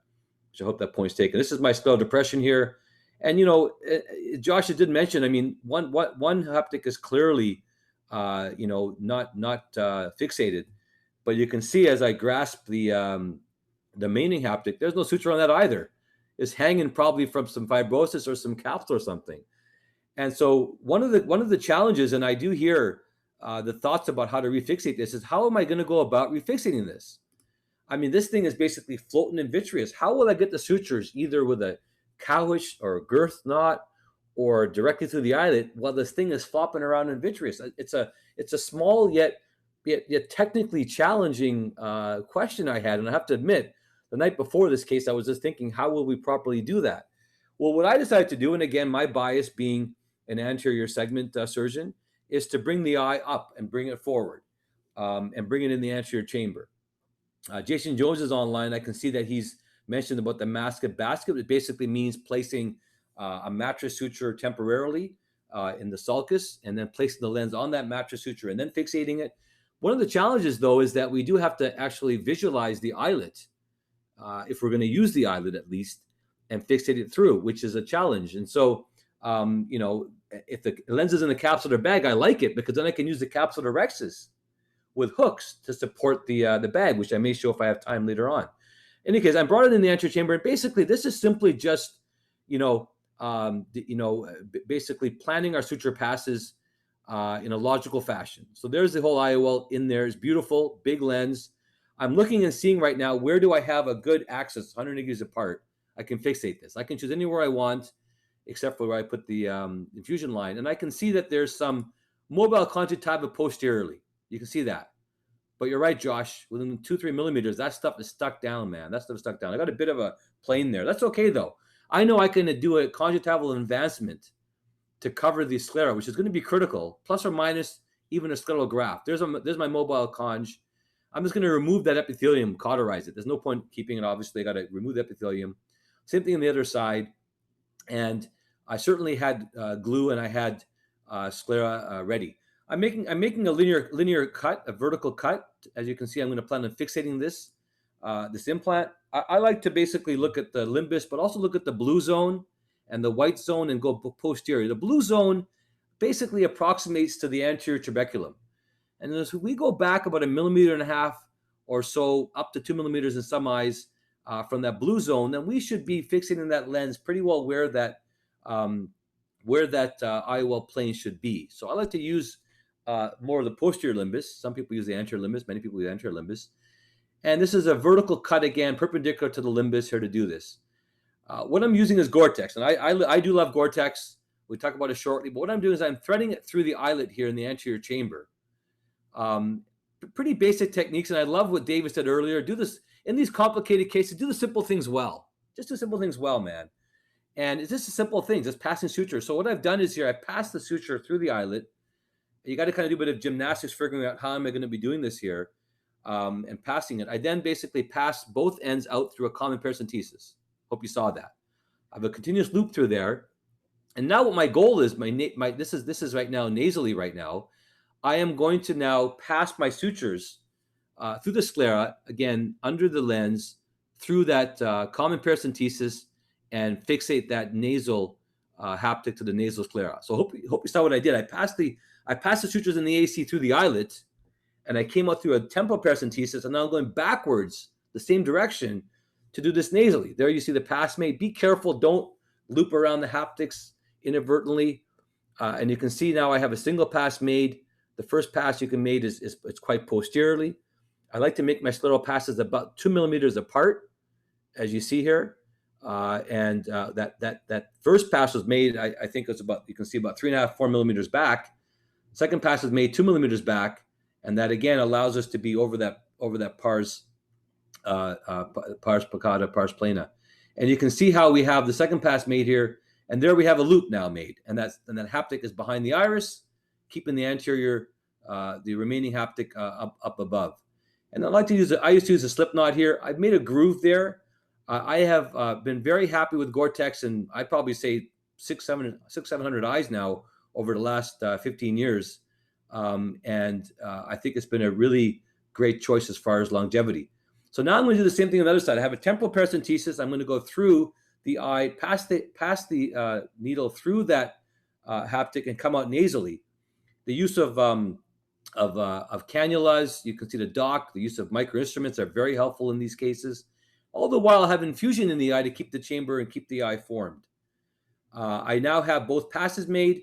I'm going to go back now again, right? Back now through the eye, under the lens, to basically now fixate it to the sclera. So I hope you kind of, visualized all these suture passes back and forth. Don't be afraid to make a couple extra passes to get the best angle to try to do it. I could have tried to make a bigger incision and done a curved needle and gone around the iris temporally, but this is so much, I think, less invasive and less involved in keeping the eye with a closed system. Again, be mindful of making sure that you don't catch the sutures inadvertently behind or around the haptics. This is again a bit of mental gymnastics to figure out where you are here. And then there we go. We have basically the passes made, and we will basically pop the lens back, tie the suture down, titrate the tension adequately, and then lock the knot. And yes, the use of iris hooks are helpful, and the cortopic pupil, you're right, Jason, has helped me out here to visualize. Although use iris hooks to visualize if you need to and get that optimal approach here. There's the bearing of the knot. Very important to bury the knot, rotate it in. This is critical to prevent conj erosions, which will happen with that big knot. It's basically a 3-throw knot, 2 single throws, and then a locking knot. And then we see basically the this is bonus here. We're in the eye. Let's get that pupil down a bit. Maybe reduce some of her glare. She's catching a bit of an edge of that lens, which can cause some arcs around light. And basically, we'll suture that in a couple of passes there to help out to cover that there. So that's basically what we ended up doing for her. Now you see my conjunctival closure, and I feel very comfortable with that knot sitting in that groove the suture sitting in the groove with the knot in the eye, with the conj covering it, and I got a good healthy conj advancing forward. I don't have a lot of room to do any glaucoma procedures. Put a bit of gas in the vitreous cavity to keep things formed, and that's basically what we did. So that's what we ended up doing. I will put a point out to talk about 7/0 Gore-Tex. I love this suture for the sclera. If you're going to suture anything to the sclera, a capsular tension ring, a segment, this is a suture to use. One can do a hitch knot, but I don't think you need to. A simple pass through the eyelet works out well. And I'm not trying to show off here. I was not expecting this kind of result, but sometimes you get lucky as well as trying to be good. And this was about 9 months after, one month after removal of a suture. And she had done extremely well. I was actually not expecting her to do this well. And yeah, that's basically how we manage this case. So we don't see a lot of CZ70BDs anymore being done, but I strongly suggest, use that lens, refixate that lens. It's just the mental gymnastics of figuring out how to pass the suture is what caused me the most consternation to figure it out, because it's not so easy. If you have one haptic, maybe there you can hold on to the lens and pass it. But here, I'm not sure. Maybe that could have been done. Maybe I'm interested in what my colleagues would do in terms of actually the technique. But I want to share that case as an interesting complication, and I'll open the floor back to Alan, Josh, and David for their comments. Certainly a wonderfully elegant procedure you did there. And one of our former fellows, Dean Awano, who's prolific on CareNet, he would have done very close to the same thing. He's got a nice procedure that he uses with Gore-Tex. I like the fact that you made that incision in that orientation, because for so many years, for decades, people would go with an incision that was parallel to the limbus. But if you think about the orientation of that eyelet on the loop there, you can end up kind of torquing the lens by doing it that way. And I think the way you did it was very good. One of the arguments that we used to have a lot between me, Frank Price, and Dick Lindstrom was, what's going on at the underneath there? Are you really getting that lens in the pars? And what you'd have is you'd have people do these Miyake Apple videos showing how they would tighten the loop, and the loop of the lens would go nicely into that pars plane. Well, went to the Miyake lab, and he had to do that about 20 times before he could get one that would actually do that, because in the aphakic eye, that space really no longer exists. You got to watch that tension, because you're really just, in most cases, you're just mashing up the loop against, uveal tissue. So it really doesn't sit there. In fact, people would often say, well, if it's sutured in there long enough, and the suture breaks, or can you remove the stitch, because the loop should be secure in there. It's never secure in there. If that suture breaks 20 years later, that lens is going to dislocate. It really is. It's in fact, Frank Price would refer to it as an absolute space. It no longer exists in the aphakic eye. So just wanted to add that. Great points. And I think one thing that sometimes and some of the older UBM studies has shown with sclerofixated lenses, it's not uncommon to get them too anterior, because to actually get the right position, especially using the limbus, I mean, certainly it varies vertically and horizontally. And so I don't know what some of you think. I do think that we probably need to think of better landmarks to use rather than the limbus. And that's why I think the posterior limbus or the end of that blue zone may be another alternative as an approach. David and Josh, any thoughts on these lenses and approaches? Sure. I think maybe it's your glaucoma background, but actually I'd say we use a lot of CZ70 still. So it's my go-to lens for, a very common referral is decompensated cornea post-trauma aphakic. And so those, I always do a CZ70 or the Morture, which has the iris or artificial iris rim, just to reduce the glare. But I think if you're already open sky, I mean, the downside to this lens is the incision size, right? And so if you're open sky, there's really no reason not to put in this lens, because it is rock solid. Like Yamanes are very good. They're obviously my #1 favorite for a small incision, but these are rock solid forever. And I think it's once you've gone open sky, there's really no reason to suture these, no reason not to suture these with Gore-Tex, and know that that's there forever. And they have minimal tilt. They do very well. I really like this lens. Yeah, and you're right. I mean, people do use them. Although, again, I think with the whole Yamane fad or whatever it may end up being, people have generally shifted a bit away. We saw, the Acryos lens go up in use, and then we saw Yamane. So, but yeah, you're absolutely right. There are a number that do, and I think it absolutely is a very stable lens. But the key is the suture, though, and I think that's what's changed. Yes, absolutely. I don't think Prolin's a good choice here, and I think even Nino, unfortunately, I've seen some challenges there as well. So if you got Gore-Tex, that is certainly a great choice. And of course, there's other options with some of the other things that people are using with fluoro, Prolene, and other scleral fixation techniques. David, what are your thoughts on this and other cases like this? Yeah, I think if you're doing an open sky PK, these lenses are straightforward. What you've demonstrated was fantastic. I wondered, were you going to try to externalize that haptic and suture it and then put it back in? But this case reminds us of the benefits of dry lab simulation. If you have a tricky situation, I'm going to nip away and try to get an eye and come back and show you, but you could have taken a plastic eye, put a lens where you want it, practice your suturing, and from the trainees and the trained perspective, we should always be open to practicing our skills before we need them. Yeah, I think David, you're absolutely right. I think you went on mute there at the end of your comment, but you're absolutely right. I mean, I think an artificial eye and doing this ahead of time is a great idea, and I mean certainly when you're training, and I think honestly having imagination. I mean, imagination is really a powerful tool that we all have. You talk about superhero powers. We all have this power, which is the power of imagination and visualization, and just going through the mental, passes and everything, and thinking how we're going to do it. I think can be a valuable skill. But yeah, with artificial eyes, 100%. Great point.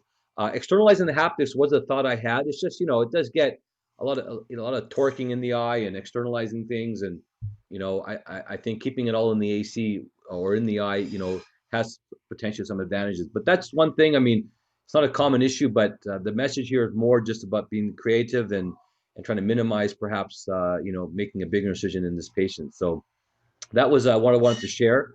I did want to bring this the webinar to a close here. We've been together now, and it's been a great hour and 40 minutes or so, which has been highly interactive, which is what we like to see. Really beautiful, discussions. And I always think, I mean, this is every webinar I do. I think this has been a great knowledge transfer, and this is no exception. And so I really thank you all. I'm going to give, like I always do, give each of you the floor for 30 seconds to a minute. You can talk whatever you want about cornea, ophthalmology, life, any kind of anecdotes.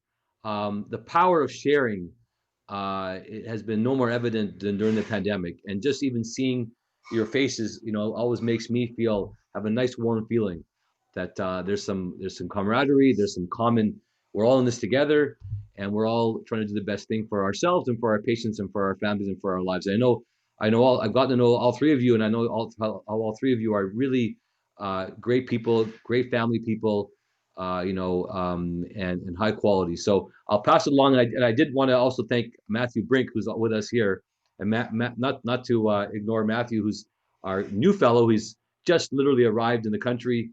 They made him quarantine for 2 weeks, coming up from Baltimore. A bit unfair, perhaps, but it is what it is. And but now he's out of quarantine, so he's alive and well. So thank you for your help in coordinating this as well. I'm gonna maybe first give it over to David. Anything you want to share as a last pearl? Anything you want? The floor is yours, my friend. Well, thank you. And I'd just like to thank you for the opportunity to participate. As I said at the start, this has been educational, entertaining, and inclusive. And it's really been something to look forward to in lockdown. And I look forward to when we can continue that both online and in person. If I was trying to summarize my talk, the punchline is the thermostat is above the eye. So you need to switch the heat off and then get your medical and surgical options in place. And remember, people like Ike, they are superstars, they are amazing, but really, these webinars show us the thought process behind what people like him do. And I think it's about taking the complex and simplifying it and doing it excellently. And I'm a big advocate of simulation. So really practice so then you can do your best when you're in the surgery. So thanks again for the opportunity. Thank you, David. Marvelous presentation and skills again on demonstration. So thank you, and I look forward to seeing you again soon. Josh Teichman, you're such a dedicated teacher here as well, man. Thank you for being here. The floor is yours for a minute. Thank you very much. Thank you for having me on this very esteemed panel with superstars in the field. David, amazing talk. Ike, amazing surgery. Alan, I do not know how you remember the author and year of every technique. It's astounding. So I have big shoes to fill, to look up to, steps to take. But I actually want to bring it back. And so I gave a Prism Rounds about a few months ago, and I gave a bunch of just spattering of different presentations that we often see or overlook. And one of the things I showed was a patient that had conjunctival granulomas, and he had rosacea, and I swore that was going to be the case. And I want to tell you all that the path and microbiology came back, and it was cat scratch. So not common anymore. But if you're not sure, sending a little snip of tissue is always the right thing to do. And I thought that was really neat. And then just again, thank you for letting me present before and letting me be involved today. Well, thank you, Josh. I just tell you, man, when you joined our practice, I don't know how many years ago. It's been what, 5 years? It's hard to believe. Just over now, yeah. Just a pillar of strength, man. Backing up that cornea and taking care of all these difficult cases. So thank you. Alan, I'm going to give you the last word, man. You're a fountain of knowledge. I know you have a great heart, very active guy, man. I hope you keep on sharing everything you do. And I think of you as a brother, man. I appreciate you being here. I'll give you a minute here to give us some thoughts. Thank you, and thank you for finally understanding my quirky sense of humor when I'm really joking, when I'm saying things that kind of make people think. But I think these Prism Rounds have really set the standard for education. They really have, and I love to connect the dots. The person who developed that technique of cannulating in the eye with a needle to pull it out of the eye was Jim Lewis during his cornea fellowship in Adelaide, Australia. And you mentioned iris hooks. They were actually developed by a guy named Dyson Higginbotham in the basement of the Duke Eye Center when Eugene Dewan was a fellow. Gene Dewan kind of gets the credit for those hooks, but it was actually a guy named Dyson Higginbotham who was later recruited to join a company called Grieshauber. So I just love to give people credit for developing great things as you have, and you just continue to teach things that I pass on to trainees, and I appreciate that tremendously. Well, thank you, Alan, and yeah, we need people like you to make us think and ask good questions. I mean, 100%, man. I mean, I think we've gotten in the age where we tend to have echo chambers and tend to, just be told you need to think this only, right? And I think that is not productive in society development, and that's not how we sustain, our societies. And so, whether it's in medicine or in life, we absolutely have to have these discussions and discourses and look at different perspectives and different techniques and different views, and so your contributions are always welcome, and always you'll always have a home at Prism here and also here. So thanks everybody again for joining us. We will be back again next week. Stay tuned. Matthew, thank you for coordinating things and keeping us together here. Appreciate it all. Stay safe, everybody, and we'll see you. Enjoy the weekend, and we'll see you next week again. Take care. Thank you. Terrific. Thanks. Thank you.